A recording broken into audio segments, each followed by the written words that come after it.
Welcome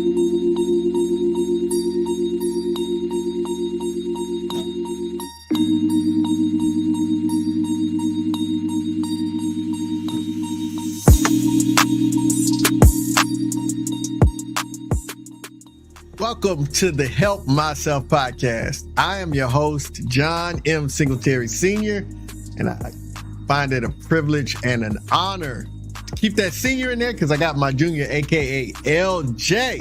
Listen, I'm excited about today's episode. I'm going to say how excited I am probably about 5 or 6 more times during the span of this interview. But I honestly believe that this is probably one of the most impactful interviews that I've done. I'm just excited about it. Today, we have none other than the amazing Dr. Tunette Powell. She just wanted me to call her Tunette, but she's the doctor. She's amazing. She's an activist. She's an educator. She is a fierce mama. But she is a Black woman. She's brilliant in every way that counts. And we want to get into her intro video. And during the episode, we were talking about some things. And I was talking about an appearance she had on CNN where she was discussing the prison pipeline, you know, and there was a term that I was looking for and I was not able to locate that. The term is the Black escalation effect. That is where our children, Black children, are penalized and disciplined at more severe levels for equal or even lesser infractions in school. And so that creates an opportunity to escalate each situation to the point to where you've drastically hurt the child's educational and even freedom. So, you know, you create that pipeline. So we talked about that and a myriad of other things. As a matter of fact, the brilliance of Dr. Powell caused the interview to go in a direction that even I didn't anticipate. And I think we're all going to be better for it. So I'm appreciative and I'm excited about this. So let me get off of the mic and out in front of the camera so that you can experience this amazing interview.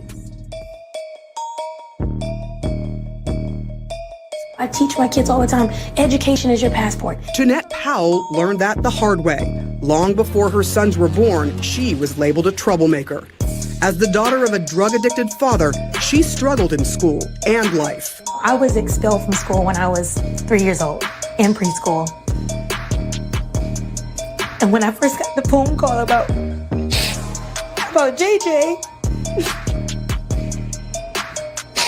I immediately thought back to that.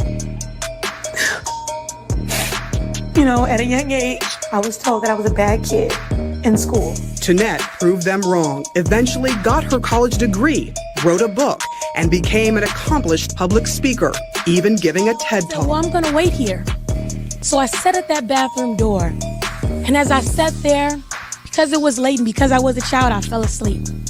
My dad tells me that after I fell asleep and he came out of that bathroom, he carried me to my bed and put me in bed. And when I woke up that next morning, I didn't remember a filthy man. I didn't remember someone who had been using drugs, even though I knew that my father had an addiction. I remembered the man that put me to bed.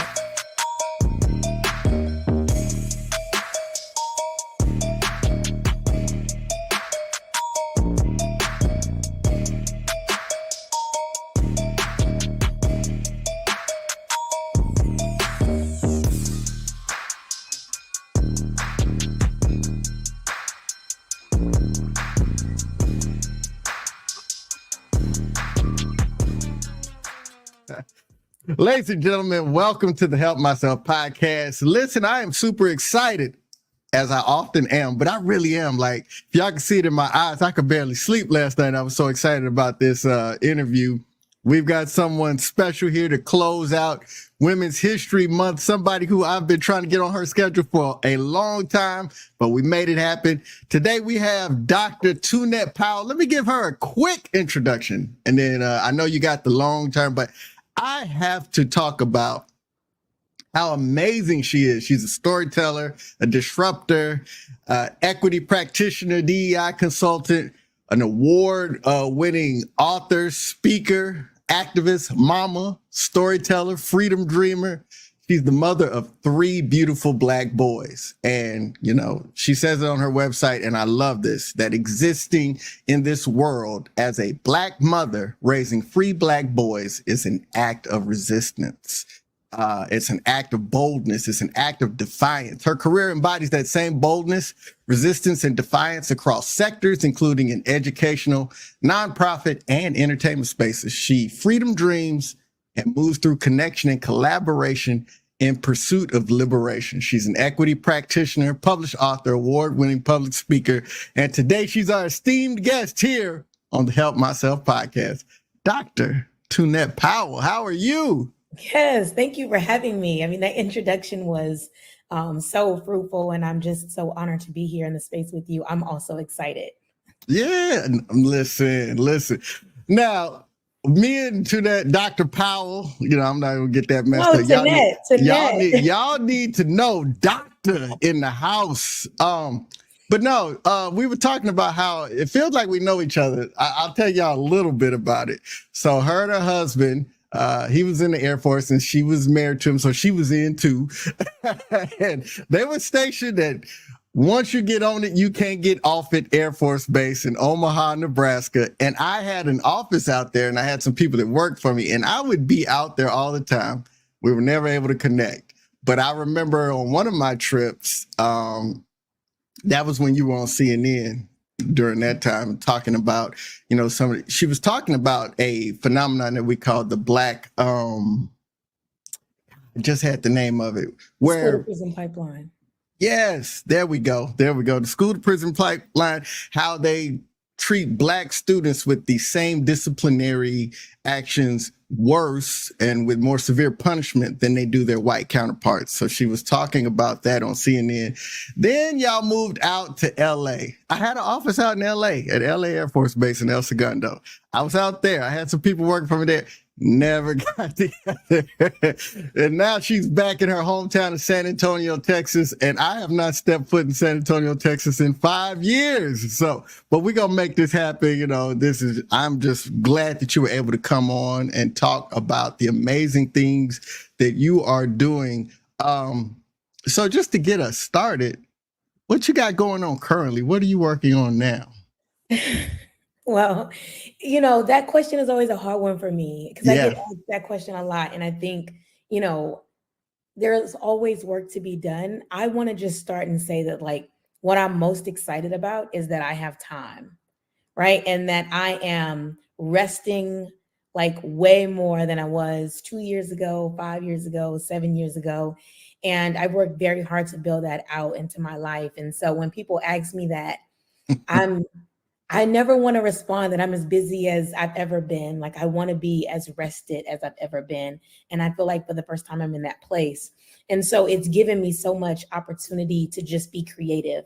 And sometimes that's through just lying down or spending time with family, having coffee or chai, because I drink chai with friends. And so my writing has really kicked off. And so one of the things, you know, I've been in these entertainment spaces as of recent, and I've really been interested in how we tell Black stories, when Black characters, you know, are featured in different, are casted and featured in different shows. How are we telling their stories, and how are we thinking about them and centering them and humanizing them? And so I have been working on a TV show for the last couple of years, and there's one Black family on that show, and it has been just such a joy to think about how we capture them. There's a husband and a wife, there's 2 kids, how we portray the young boy on the show who is in a classroom, right? Speaking of school to prison pipeline, how do we make sure that we are not doing, you know, making him mischievous or some of these other things, but allowing him to be innocent in this space, right? And so now I'm writing my own stuff. I'm working on my first TV movie. It is going to be a rom-com that is an all-Black cast, and that's really important for me. Right? Like, I take on some of these very hard topics, whether it be school to prison pipeline or thinking about system-induced collective trauma and the ways that systems continue to perpetuate anti-Blackness. Those are very, very heavy things. And also, now that I have this new creative space, I'm finding time to write about Black love, right? And Black romance in ways that I think are just as important and just as liberating. And so there's lots of things I'm working on. I want to start there because I think that there's something powerful about writing our stories, telling our stories in ways that humanize us. Listen, first off, like if you need somebody in that movie to be like the janitor in one of the scenes, your boy is available. Holler at me. You know what I'm saying? Like I'll be back there sweeping. I won't even make no. I love that. I love the way you started off. Let's start there because this is something that I'm learning, but it's also me personally to push back on, and it's this idea of strong. And it's an idea that always wants to be put on Black women, forward facing, doing what needs to be done, stepping up, especially when nobody else is stepping up. And so we put this moniker strong, and people don't understand that strength is something that we tap into because it's needed. But I don't want you to define me as strong. I want to be defined as so many other things. And for you to talk about rest, that was so important. To talk about reclaiming your time and being able to be in peaceful spaces and not always be in a space where I'm working, I'm writing, I'm advocating, I'm fighting, I'm this, that, and the other. That was so important. I think that, and this is my personal opinion, please feel free to get me, snatch me up and get me right. But I think that's such an important thing to talk about is that we deny so much of the greatness of Black women by consistently demanding, whether it be intentionally or unintentionally, that they be working and that they be showing up in a way that is beneficial for us instead of allowing them to be, especially in a restful state. So that was powerful. And that was a lot. I see why you don't like answering that question. Yeah, it's tough, right? And I think, most people want me to just name off every work-related professional thing that I'm doing and be busy. Guilty. Don't get it wrong. I have all of those things. I could talk about those, right? Somewhere there's a CV or resume you can just look at and read. But I just feel that I am much more interested in who I am holistically. And I think I've had to ask myself over the last couple of years that who are you outside of motherhood, wifehood, and workhood? And that took a minute. What do you love doing? And I do think, to your point about this idea of strength, it's I'm tired of just having to be the strong one. I need ease in my life, right? Softness. I need softness, rest. And so I've really worked to carve that out. And it doesn't mean that I'm not proud of the accomplishments that I have achieved up to this point and the ones that will continue to unfold. I just want to have a conversation where it's very holistic and where people are concerned about my well-being. I'm concerned about your well-being, you as a whole person, that if I did nothing today, right? I got to do something. I'm working. But if I did nothing today except rest and center myself, then that also, right, is something beautiful. And we should be clapping and celebrating that. You wasn't supposed to come in here and be all on my head like that. Listen, that's a weak area for me. And, I think, as you said it, especially for you, someone that is as accomplished as you and someone who, again, that's a hard pill for us to swallow when we are coming to describe and to do what we feel is giving proper flowers to Dr. Powell, to talk about that. So we miss that part, is that you deserve your rest and your peace and your softness and your ability to, I was talking about Toni Morrison last month. One of my faves. That is my favorite author ever in life. I read Beloved in high school. Wasn't ready, but I was a changed person after that. And I was going through all of these different interviews she was doing, and she kept having to defend just writing how she wanted to write and this, that. And it made me think kind of on that same token of what you're talking about, is that always having to defend and not just say I rest and my work speaks for itself while I rest. I don't have to keep showing up to prove. So thank you for that. You almost got me now. I got to change the.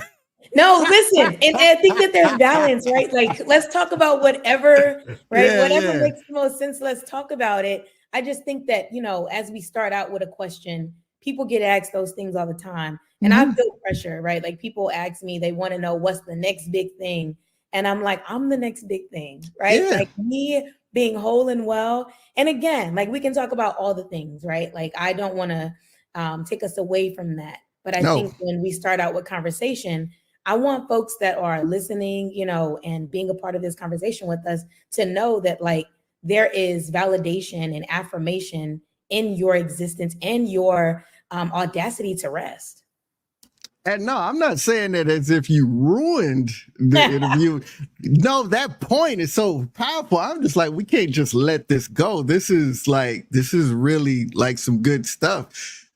Just because as we go down your resume, we'll talk about important things, but a lot of it, some of it, yes, we're talking about the dreamer in you and the desires, you know, back growing up and, you know, when you went to Judson High School. But that was its own journey, right? Like I was a survivor of Judson High School. Sorry, Judson. Sorry. Hey, listen, I'm a Sam Houston Cherokee. What? You know, that's where I started, right? Really? My first year was at Sam Houston. I'm going to Sam Houston's class reunion. It's our 20 year. Like I should have graduated from Sam Houston. So my heart is always there. Anybody who knows me from Sam Houston knows like my heart was always there. Thank you for making me feel old. This is you weren't there. We didn't meet. Right, because this is going to be my 30-year anniversary. Okay, all right. So, yeah. Well, you're aging well, right? Thank you. Say that we look around the same age. No, not at all. Not at all. No, not at all. We don't. But I appreciate you. Checks in the mail. You and Jason don't spend it all in one place. You know what I'm saying? But no, like a lot of things that we'll talk, you know, that we would talk about would be more so focused less on the dream and the desire. Like we didn't come into this earth wanting to, like you didn't come here wanting it to be something to be identified as proper to raise Black boys in this world, you know, to have to advocate for children of color, specifically Black children that are getting treated in a certain way, to have to talk about diversity and equity and inclusion and all these things. Like we don't as kids running around in the world dream of doing that work. That is something that an unjust system has placed upon us. And it's an unfair burden that we step up to with grace. But, you know, and so when I'm thinking about all the things we talk about, you know, you inspired me to talk about the dream, you know, the rom-com. I'm really interested in the rom-com because I'm a huge fan of rom-coms. Like I watch them all and I don't tell my boys about it. So when they see this podcast, they're going to be clowning me. But, you know, like I'll be watching all of them, man. Listen, the 90s was the time because that was when all the great 90s and 2000s, all the great Black rom-coms, Two Can Play That Game and all, you know, man, I was in hog heaven. Keep going. Yes. The Wood. The Wood is my favorite. Listen, I'm out here actually thinking that I'm Michael from North Carolina. But there's so many. Brown Sugar's my favorite. So I like Brown Sugar. Like I went through a phase. I didn't like that energy. You said I like Brown Sugar. No, I love it. I love it. I went through some heavy Sanaa Lathan energy. So like it was the, you know, I had to go Brown Sugar after Love and Basketball. But Love and Basketball is my absolute, like, nothing touches it. Right. So I love these movies. It's just that now they've started doing this thing where they go back and they say, we love these movies, but if you think about it, the storylines were trash. And I was like, I mean, most movies They make points. Most movies have the same storyline, right? There's only a couple ways you can there's do only it. what there's only the acting was good, yes. right? The images, the imagery of seeing us on screen was beautiful. And so, you know, I mean, come on, I'm still out here saying, Monica, Double or Nothing. I'm still out here. Oh, listen, I know if I watch that movie right now, I know every single line. Facts. But nah, you know, where was I going there? You got me caught up in the rom-coms, but we talk about the dreaming and we talk about you know, just just what you bring to the area. So since you gave me permission, though, we'll take a little detour back into the hard stuff, the DEI. Where do you think we're going, especially in this current atmosphere that we find ourselves in when you talk about diversity and equity and all of these things? Wow.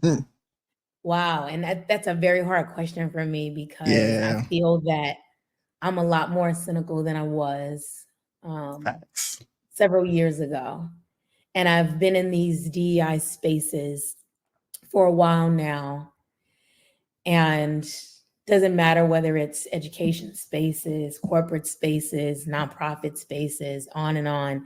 You see, medical spaces and healthcare spaces, you see the very same things. And if we're not careful, right? And I say this, I like to have optimism and hope in all that I do, but I also like to center myself in truth. And I'll tell you what it feels like. And I'm being thoughtful of our ancestors. If we think about the Reconstruction era, right? When we think about that time where, Black people were trying to piece their lives together after all of the ills and, and trauma of slavery. And it seemed like there was opportunity for us to begin to repair that harm as a nation, right? And then America did what America does, and we saw Jim Crow and all the things that come with that. It feels like America's in that place where if you think about Black Lives Matter movement that started off as justice for Trayvon Martin, right, back around 2014, and all the work that happened after that, right, leading us up to George Floyd's death and Breonna Taylor's death, their murders. We get to this place where it's like, all right, America has an opportunity, right? They've always needed to do the repair work, but now we're on another spotlight and another position where America knows that they need to do the work, and they know it so much so that it's not just, us talking broadly about systems. It is very much in your face. The mirror is in front of us, and we have an opportunity to do the right thing. And what are we seeing happen? We're seeing laws being passed, right, that are removing Black history from classrooms, right? We're seeing all of these anti-DEI laws that are beginning to pop up. We're seeing states with the Crown Act, right, that's supposed to protect natural hairstyles like Texas, where I'm at. We're seeing them find loopholes to discriminate against Black people for wearing their natural hair. And so again, sorry, I have someone, are you gonna hear that noise? Someone just walked in. That's all right. So I'll just pick back up my thoughts. Sorry, I know you said we can edit and stuff. So we are seeing, like what we're seeing all across the country is that same kind of energy of, instead of repair, no, we need to control these Black folks and any allies who want to situate themselves with these Black folks before we lose our power, right? And so I feel that's where we are, where we go from here, right? It's going to be a matter of how many people will stay on the porch and watch what's happening, or how many people will get in the streets. And so because we're also living in this space of, well, maybe this don't got nothing to do with me, or maybe this is just how it is, and I just need to focus on myself and my family and my kids, and my situation. And so, I think that the call has to be this idea of how do we get back to Ubuntu, which is, basically I am because we are. So what happens to you happens to me. And that goes across race, across gender, across, every single social identity. And so I think that everybody ought to be in the streets saying, we will not settle for this. We will not move in that direction. But if people don't get active and they wait for, the so-called activists to get in front and do this work, then we will see that, because there are laws being passed every day that are making it so. Yeah, no, I totally agree. I think to speak of people on the porch and if people on the streets, one of the things I noticed is, obviously looking to create financial resources for our communities and generational wealth and things like that. I tap in with a lot of the generational wealth builders, Earn Your Leisure, John Hope Bryant, these different. And one of the things that saddens me is when these guys that have, and gals, that have made the money, and they get to a point and they start saying, well, maybe we don't have to, or maybe, we just have our own. And so I had to counterbalance that with the Tez, Figaro, Angela Rye, Tiffany Cross, Gary Chambers, and those that say, hey, we've got to be involved where they're taking our rights out, because your money not going to do nothing for you if they take your rights away. And I think sometimes we just get mixed up into that, just thinking, hey, we don't have to fight this. We got our own. We living better. When the reality is there's still a stunning majority of us. And just because a few make it doesn't mean that the collective has made it. So I'm glad you said that. We really need to come together on that. That was dark. It was. And I was hesitant to share what I really feel, but Never. I think that it's important for us to just center, the truth and the reality of this moment, that some of us, we are asleep and, deciding that maybe it's just too difficult to look out of the window and see what's happening, or, maybe it's easy to just worry about what seems to be in my sphere. But we really got to push, we're in quite the times when I see, laws being passed and anti-Black laws, like right in our face. In our face. We've seen this before, right? We've seen this before. And so we have to look at, well, when have we seen it? And so I think, that particular time period where, again, Black people were in this moment of, all right, like, we know what we deserve. We know what we want. We've been in that position, like I said, for the last 10 years. And now there are folks in power who are saying absolutely not, and trying to make sure that we know our place in this society, the place that they want for us in society. And so I think that idea of, the construction of, marginalization is really at play right now. They're like, wait, these people are getting too close, right to the center. We got to push them back out to the edges. And so I think we have to be willing to do the work. I mean, honestly, we really do. Absolutely. Absolutely. Matter of fact, as I was going through your feed doing my research, I saw a post. I'm definitely going to share that when I'm doing the pub for your episode. But somebody was talking about, well, you posted it and you said she's a anti-Blackness, racism bully. And you was like, damn right. And I said, that part right there, like, no, we're not going to be comfortable with it. Because what I often have these conversations, and I feel like it's grace on my end because I don't have to stoop so low as to have these conversations. But what I always say is, has there ever been a time, when I'm speaking with counterparts that are white or, and I say, has there ever been a time where you had to fight for your basic human rights, equality and all this? Would you ever stand for your children or the people that you love to have that be the starting point? I said, until we can get to that part of the conversation, all the rest of it, because we did I was in a African-American study class a couple of months ago. And we watched a story, and they were talking about in the 60s, these folks were saying, I don't know what else they want. They've got so much. They should be happy with that. And I'm like, yo, it's 2024. They still saying that. And we like, that is crazy to me. What do y'all think? Like, that y'all giving us something, y'all taken? Y'all have given nothing. Right. So no, it's an important conversation to have. So, yeah, you got me. You got the wheels turning. I needed this though. Like that. That's why I wanted to have you on here, because you don't shy away from these conversations. You're a disruptor. So you started out, you disrupted the idea of defining you as your work, when you can be defined as your presence, and that presence can include rest and peace. You're a disruptor as far as, hey, we've come a long way, but we ain't got there. And we still in a position where we're being pushed back and we got to fight. So let's see, what's the next disruptor that we got going on? So how do you balance all of that and family?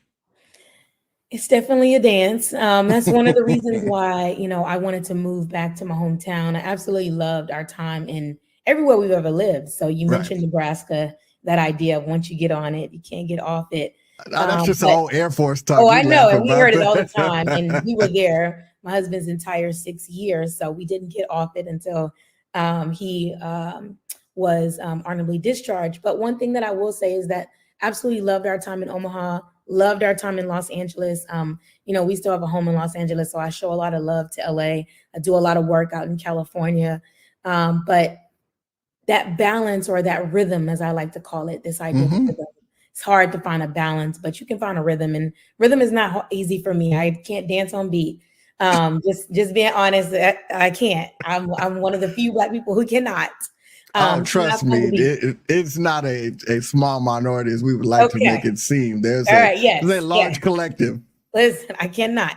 But in my life, I think I had to figure out what that looked like for me. And I think being in San Antonio, having family so close to us, is what brought a lot of that rhythm for me.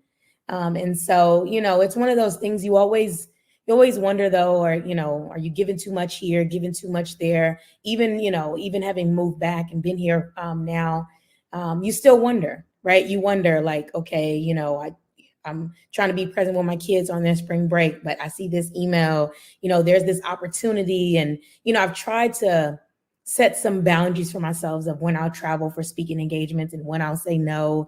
And then there's sometimes where it's like, if I say yes to that though, then that provides a vacation for my family. So you have all of these things, but then again, it's like, what moments are you missing?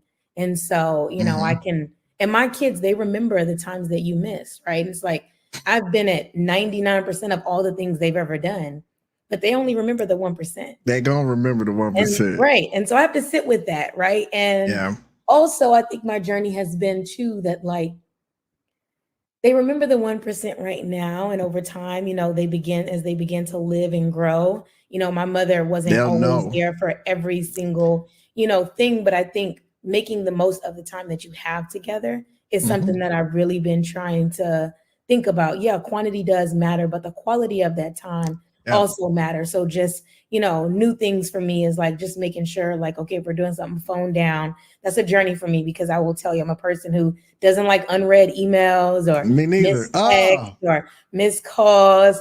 And I haven't figured that part out. So like my son's like, I just want to see you go a couple of days without checking your email if it's the weekend. It's very, very difficult. So I've been trying to work through that. So I say that as like, I'm a super imperfect person trying to figure it out.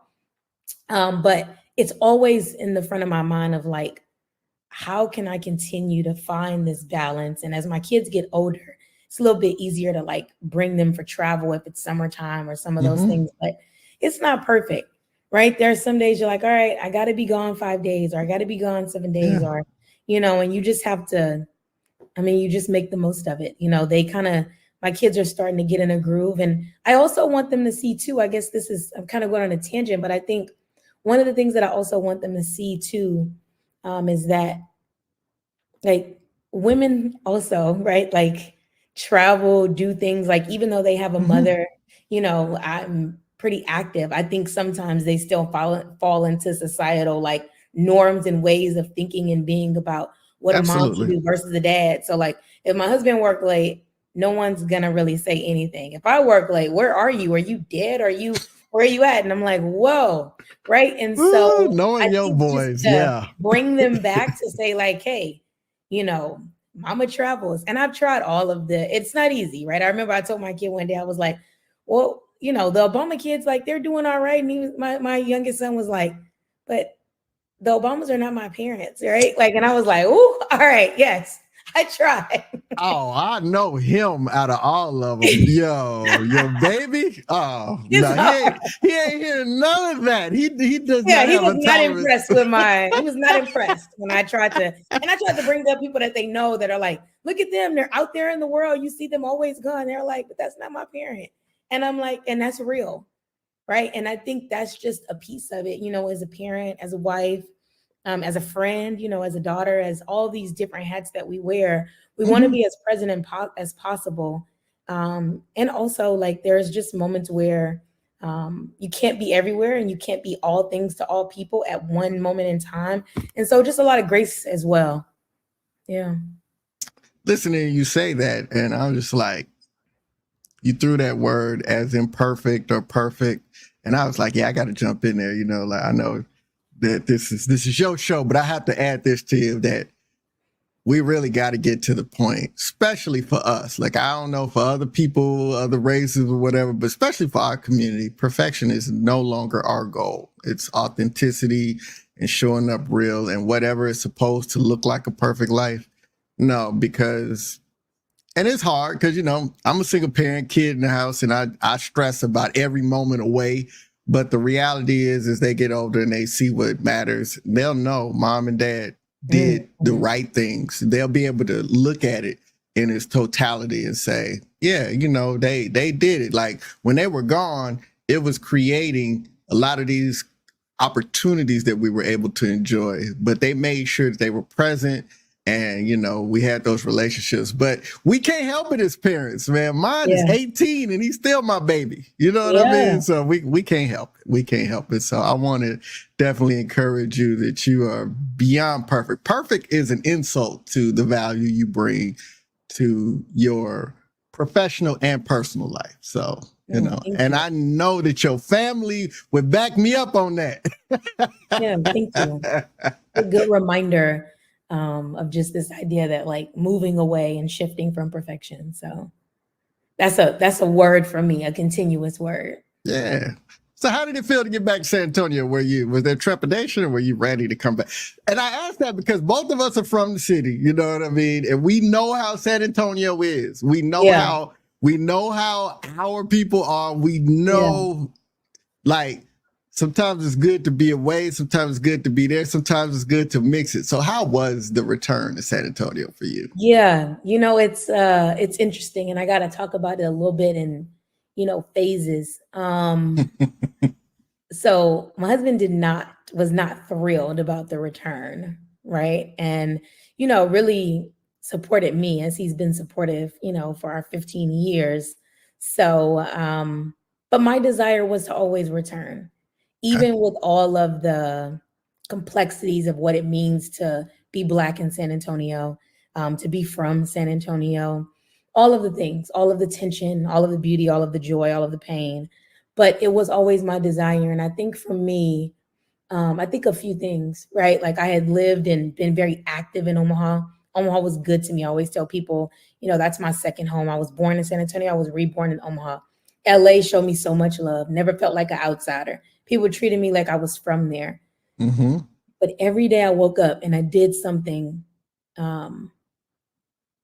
And I always thought about, what about all of the people that, like, I'm connected to in my own hometown, in my own home state, right? And I would be helping people from afar, right? I'd be working with parents who are having issues in education or, in different, fields. And I would be doing everything that I could to support. And I thought to myself, I'm like, while I was super active in Omaha and super active in LA, and it was needed and necessary, there were a lot of people who were going to continue the work. And I thought, once I left, it would only create more space for someone else. And I thought, this is a moment in time where I need my family.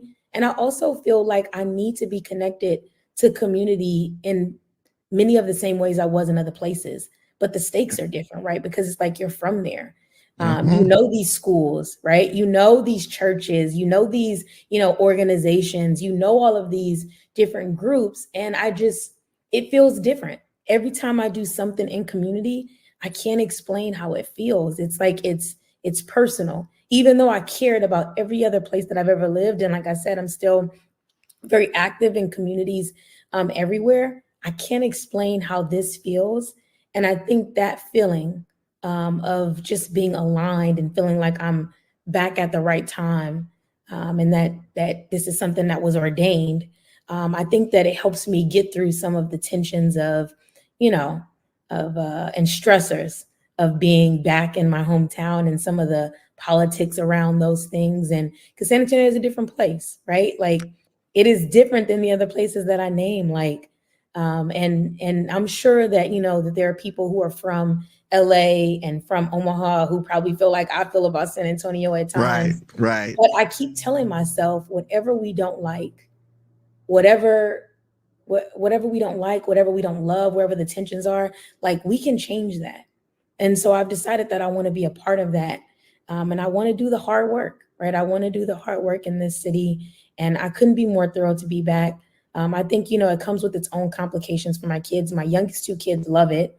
My oldest son, he was in LA up until 14, right? He's 14. So he's only been, in San Antonio since July. And I think hard transition, right? Because people dream differently here. And, it's more of a box than there is in LA. And depending on where you are in LA, you are in boxes as well because of society. Right. But I think when you're kind of exposed in LA to like anything you want is literally in front of you, which is how he was raised in LA. I think he is just trying to find his way. Like kids have different conversations here. All the things. He's like, the Black girls in San Antonio don't like me. And, it's like, that's a very strange thing. But he moves different. His conversation is different, right? He's not on this young stuff. Like he wants to buy a house in Canada, right? Like that's different. In Thunder Bay, Canada, a remote, kind of rural area. So it's like when you have that, you realize, that that's a challenge, but also like, let's move the boxes, right? Remove them, people, so that young folks can see that like those are just made up, right? Those are just in our way. We're going to remove them. You can do whatever you want. And it's like, if we can do it in San Antonio, Texas, we can do it anywhere. Whew. Listen, I might want to come back now after that speech. Come on back. I'm trying to get everybody back. Like, listen. Wait, you made me feel something right now. I felt that deep. I'm like, yes, there's still work to be done in my city, man. Wow. Yeah. No, you said that. Like, where do we go from there? At this point, listen, give us a motto or a mantra that you live by and some strong parting words at this point, because, man, it's time to wrap this baby up in a bow. I might have to go start looking at houses. My retirement will go a long way in San Antonio. Exactly. Keep that in mind, right? Like, I absolutely love San Antonio. I think we can do the work. There's a lot of work to be done. Absolutely. I'm here for it. I would say, there's so many different things that I live by. I'm a words person. I love quotes. I will tell you, kind of related to what we've been talking about, especially if we think about Black community and just think about, who we are and how we show up in the world. I love this African proverb that says, if there are no enemies on the inside, the enemies outside cannot harm you. And so I think about that like on an individual level, like how do I make sure that I'm good, like spiritually, right? Emotionally, right? Like mentally, physically, all the different things, so that I can do this work each and every day. Like all of those outside forces, if I'm good, right, then we're good. For my household, same thing, right? There's going to always be outside forces that try to rise up. But if we're good in those ways, we'll be fine. And I think about that as a Black community as well, that if we do this internal work together right now, especially during this time, like a lot of those things, though they will rise up, right? We see laws that may come and all these other things, bills that continue to show up, to say that we don't deserve, right? Like a quality life and all of these things. If we can get together and really work as a community, I feel like none of those things will rise up. And so we're at that moment again, and we'll probably continue to have to push as long as we're in this country, to come together in that way, to think about like, how do we continue to form and build community? How do we love on each other? How do we push each other? How do we build that intergenerational wealth that you talked about? And how do we do that collectively, where it's not about just one household, but as Black communities all around this nation? How do we do that? And so that's my commitment. It's what I've taken myself up on in San Antonio. I want to think especially about how we're healthier in every single way, financially, right? Like health-wise, like in all the ways, spiritually, in every single way, how are we healthier? And so every move that I'm making right now is to take up that health. Dr. Powell for president. Y'all heard it right here. Thank you so much for having me. Like, this has been great. I know it's been a long time coming, but, I feel like, They say God is, always on time, and Always I on feel like, time. right. I feel like this is that moment where this was right on time. Yes. Listen, you made my day, my week. I'm excited. This not even coming out till next week, but I'm just like, yo, they got to see this one. You know what I'm saying? Like, we about to go viral, mama. Nah.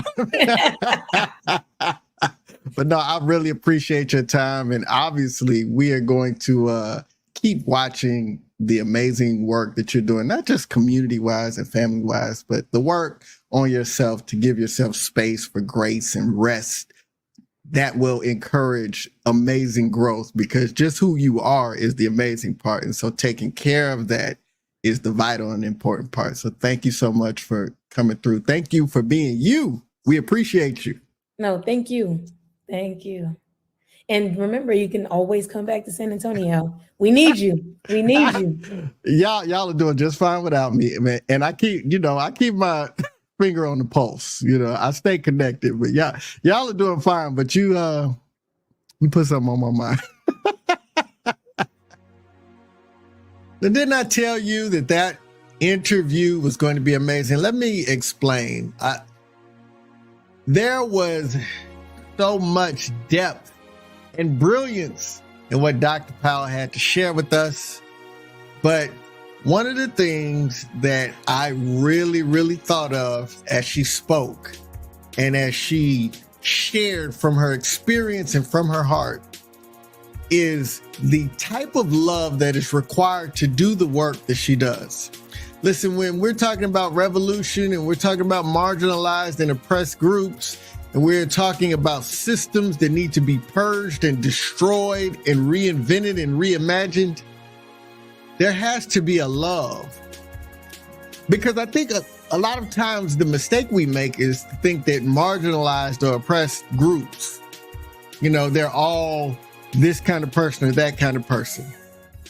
And what I'm saying by that is that if you do this work, you've got to love the good, the bad, and everything in between. You can't be of the mindset that, hey, I love the ones that are doing this for themselves and all the rest of them. No, you got to take the good with the bad. If you're truly about the work of revolution, of the work of destroying systems that no longer work and are inequitable, then you've got to have a love for everyone that is impacted by that system, no matter how they present or how you may personally feel about their actions, because it is the systems, and people deserve the opportunity to live their lives to their fullest capabilities. And these systems are keeping them from doing that. So we thank Dr. Powell not only for the time we shared with her today, but we thank her for her continued work. And let me tell you something. She almost had me thinking about coming back to San Antonio. But look, I'm going to close like I always do. Listen, I can't help myself. I've got to inspire. I've got to encourage. I've got to empower. But I can help myself by being the absolute best version of myself. And guess what? You can too.